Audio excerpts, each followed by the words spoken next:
Hello friends, so welcome back to your own channel Icon Careers and I'm your GK mentor Saurabh Khandelwal. So I hope आप लोगों का ये CLAT 2026 बहुत ही अच्छा हुआ है। वेरिएशंस के रिव्यू आ रहे हैं, रिव्यू में थोड़ा वेरिएशंस हैं, तो let's see what will be the final expected cut off क्या रहती है। वो थोड़ा सा एक बड़ा सैंपल साइज आ जाएगा, then we will let you know कि क्या कट ऑफ एक्सपेक्टेड हो सकती है।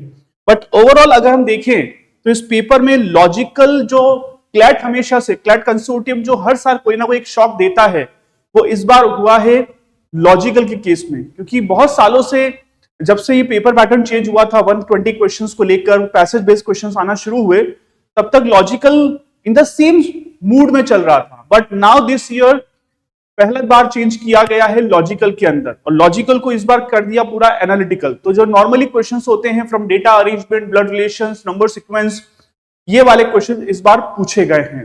तो जिन स्टूडेंट्स ने इस पर्टिकुलर सेगमेंट को टच नहीं किया था, ज्यादा फोकस नहीं थे, उनके लिए थोड़ा सा चैलेंज हो सकता है।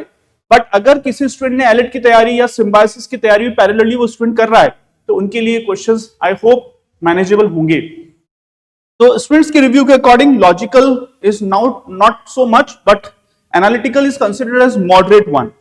GK, English and legal students का रिव्यू है, मैनेजेबल था, इजी सेक्शन है। ओके, क्वांट बहुत लेंदी पैसेजेस थे, जो केस डायग्राम पूछे गए डीआई के वो थोड़े लेंदी थे, और overall paper consider to be moderate level. Okay, और देखते हैं, let's see final cut off क्या रहती है, और जितने बच्चों का एक बार रिव्यू आ जाए उसके अकॉर्डिंग हम लोग आपको टाइमली अपडेट करते रहेंगे। तो चलिए आज के सेशन में हम लोग जो डिस्कस करने जा रहे हैं, बेसिकली हम जीके के कंप्लीट एनालिसिस कर लेते हैं जीके को लेकर along with the answers। Okay, तो जीके के जो पैसेजेस थे मोस्ट एक्सपेक्टेड जो आने वाले थे, हमने अपनी क्लासेस में नंबर ऑफ टाइम अपने स्टूडेंट्स को बताया था, this are the most expected passages, topics जो आपके इस साल आ सकते हैं। फ्रॉम इनिशियल जनवरी 2025 के इंसिडेंट्स को कवर करते हुए लास्ट अक्टूबर तक के सारे इंपॉर्टेंट इवेंट्स को इन्होंने कवर किया है।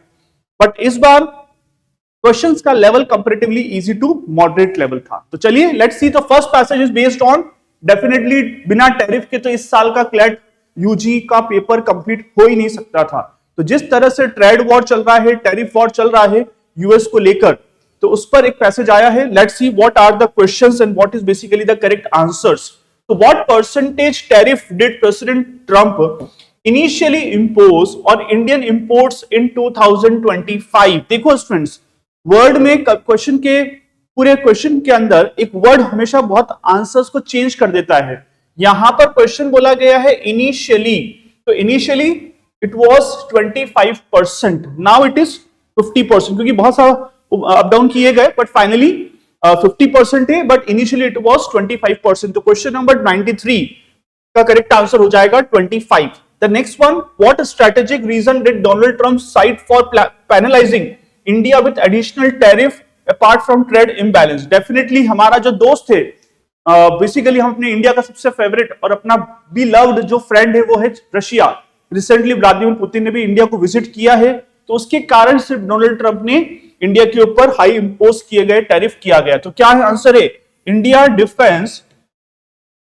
Defence and energy ties with Russia. तो D is the correct answer.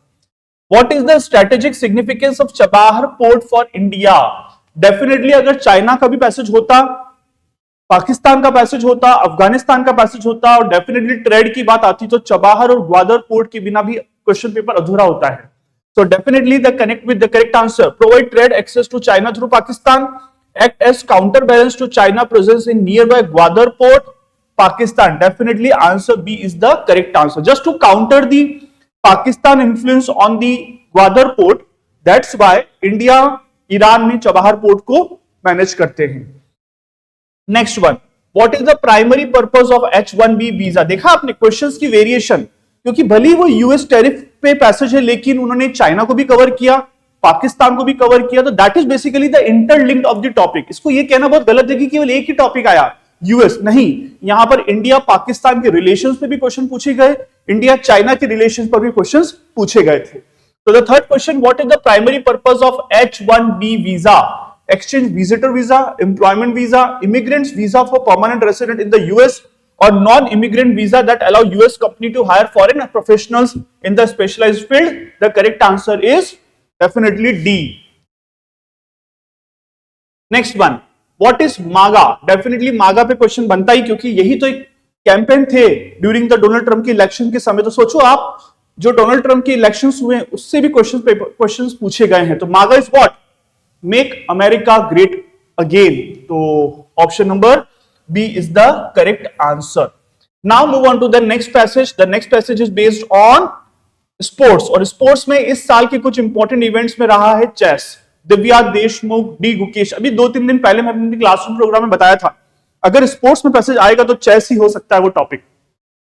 चलिए, तो what is the origin of chess believed to be? Yes, the answer is India, the great India, जिन्होंने chess को origin किया है, जहां से चेस निकल कर आया और पूरी दुनिया में छा गया। And now the correct answer for the question number 98 is India. Who was the first Indian to earn the title of chess grandmaster? D. Gukesh, Praveen Thipse, Divyendu Barua और विश्वनाथन आनंद। The 100% इतनी generations को इन्होंने inspire किया है। जितनी भी आप आज की तारीख में चेस ग्रैंड मास्टर्स देख रहे हो, वो उनके इंस्पिरेशन कहीं ना कहीं विश्वनाथन आनंद ही रहे हैं। So that's why question number 99 correct answer is D. Who was the first official world chess champion? The correct answer is Viswanathan Anand. अब आपको एक और चीज अपडेट कर देता हूं इस बहाने। आप सोच रहे होंगे कि सर क्या क्वेश्चन अपडेट हो रहा है यहाँ पर? विश्वनाथन आनंद नाम रखा गया है वर्ल्ड चेस चैंपियनशिप का। तो अब एक नया क्वेश्चन बन गया आप लोगों के लिए, world chess championship renamed on Viswanathan Anand championship. Okay, तो which of the following computer successfully defeated Garry Kasparov, the reigning world chess champion in a tournament? So Deep Blue is the correct answer. C is the correct answer. Which of the following cities is the venue for hosting 11th edition of Chess World Championship? Baku, Azerbaijan. Wrong.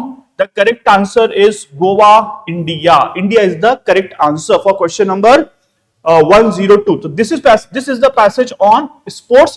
तो एक passage पूछा गया international relation along with the India relation with the neighbouring country, उसी के साथ, and second passage is based on completely on chess. The third passage Indus water treaty along with the Pahalgam attack. तो that's why the paper becomes so tricky कि किस तरह से questions निकाले गए हैं ये। Where is the Pahalgam situated in India? The correct answer is, सभी को पता है, Jammu and Kashmir is the correct answer. तो this are very easy question as well, there are some easy questions. एक और चेंज जो पिछले 2 साल से था लेकिन इस साल नहीं है, उसको भी जरूर चेक करेंगे, please be tune with us. Okay, the check post Attari is located in near Amritsar, Punjab. Okay, तो answer A. Which amongst the following is not a SAARC nation? Definitely अगर India relation with neighbouring country आएगा तो that is only the organisation जिस पर question आते हैं, वो है SAARC, South Asian association for regional corporation. उसमें कौन नहीं है? The correct answer is Mauritius is not the member of the SAARC. Okay, persona non grata, ये एक तरह से आपको याद है, ये इडियम पूछ ली गई, इन्होंने इडियम पूछी है। तो पर्सोना नॉन ग्रेटा का मतलब होता है unwelcome person. Answer is B.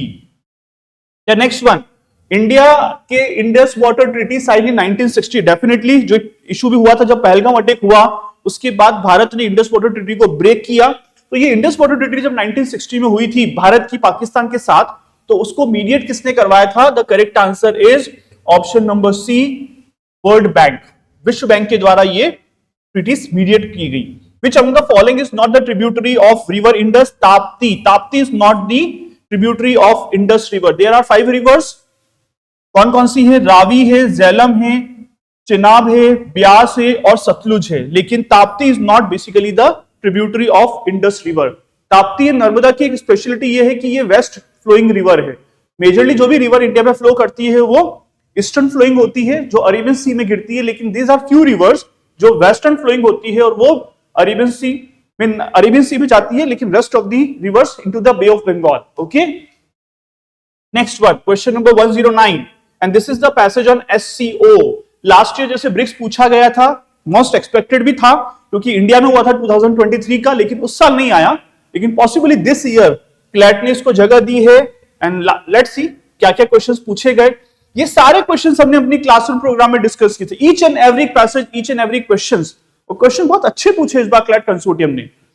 Next one, the civilization dialogue forum proposed by the Prime Minister of India at the 25th of Shanghai Cooperation Organization intended to promote what is the cultural understanding. This is basically the major objective or the main highlight for the SCO, cultural understanding develop करना है। The next one, the next presidency of SCO is taken by Kyrgyzstan. Okay, 110 का answer A. Next one, Prime Minister of India stated that India strongly supported projects such as Chabahar Port. Where is this port situated? The correct answer is Iran. तो इसी question को पीछे भी पूछा गया था, वापस से पूछ लिया। Which of the following country is not the member of SCO? Myanmar is not the member. Pakistan और इंडिया सेम ईयर में आए थे 2017 में, बेलारूस और Iran also the member of the SCO. Next one, the secretariat of SCO is Beijing, China. At the conclusion of 25th SCO summit, the member countries adopted the Tianjin Declaration. हमने discussion किया था, जब SCO पूछा जाएगा तो definitely Tianjin Declaration पर भी question आ सकते हैं। Next one, question number 114, air India पे क्वेश्चन पूछा गया था जो प्लेन क्रैश हुआ था अहमदाबाद के अंदर। बहुत अच्छे क्वेश्चन पूछे इन्होंने इस बार इस पर्टिकुलर पैसेज पर। Let's see what are the questions. Air India flight A1171 was operating from Ahmedabad to London Gatwick airport. This is basically the very nice question जो इस साल पूछा गया इन्होंने। Who is the minister of civil aviation? Definitely जब plane की बात आ रही है तो मिनिस्ट्री याद आएगी, सिविल एविएशन, और कोई ऐसा पेपर नहीं होता क्लैट का जिसमें मिनिस्टर्स नहीं पूछे जाते। तो प्लीज नोट, कैबिनेट मिनिस्टर्स आप जरूर याद रखें। तो correct answer is Shri Ram Mohan Naidu is the correct answer, जो भी करंटली सिविल एविएशन मिनिस्टर है। Next one, AI-171 Memorial and Welfare Trust is registered by the Tata Group as a public charitable trust in. This is the trust located in Ahmedabad. Option number A. मुझे याद आता है कि एक दिन class में plane crash पे questions था और जहां उनको कॉम्पेंसेशन देने की बात आई थी टाटा की तरफ से, तो यहां पर मैंने एक क्वेश्चन रखा था अपने स्टूडेंट्स के साथ में कि ये ट्रस्ट कहां सिचुएटेड है और नेम ऑफ दैट ट्रस्ट। तो नेम तो ट्रस्ट नेम तो आ गया, लेकिन ये कहां लोकेटेड है इस पर क्वेश्चन पूछ लिया, तो Ahmedabad. The sole survivor of Air India flight AI-171, आप सभी को पता है इतने बड़े क्रैश में केवल एक पर्सन था जो बच गए थे और वो British national of Indian origin के थे। Next one, the agency that probes the fatal crash of AI-171 is AAIB। Okay, तो दैट एजेंसी दैट भी जो इन्वेस्टिगेशन कर रही है। Air India flight AI-171 is what? The Dreamliner. Okay, 787-8 Dreamliner. The next, oh, almost done. So these are the 120 questions, जिसमें से these are the 28 questions जो इस साल जीके में पूछे गए। Please mention into the comment box आपके कितने number of questions correct हुए हैं। Please also share the paper section by section, कैसा आपने feel किया, easy, moderate, tough, each and everything you want to share with us. Please mention, और as soon as possible आपके सामने expected cut off आ जाएगी और सेक्शनल वाइज एक बार review भी आपके सामने जल्द से जल्द आ जाएगा। तो this is all about from my side. Thank you so much, all the best for future upcoming examinations like snap, elite. तो कीप इट अप, बहुत सारे वीडियोस, बहुत सारे जीके सेशंस इस पर्टिकुलर प्लेटफॉर्म पर मिलते रहेंगे। Please do not miss. Thank you so much.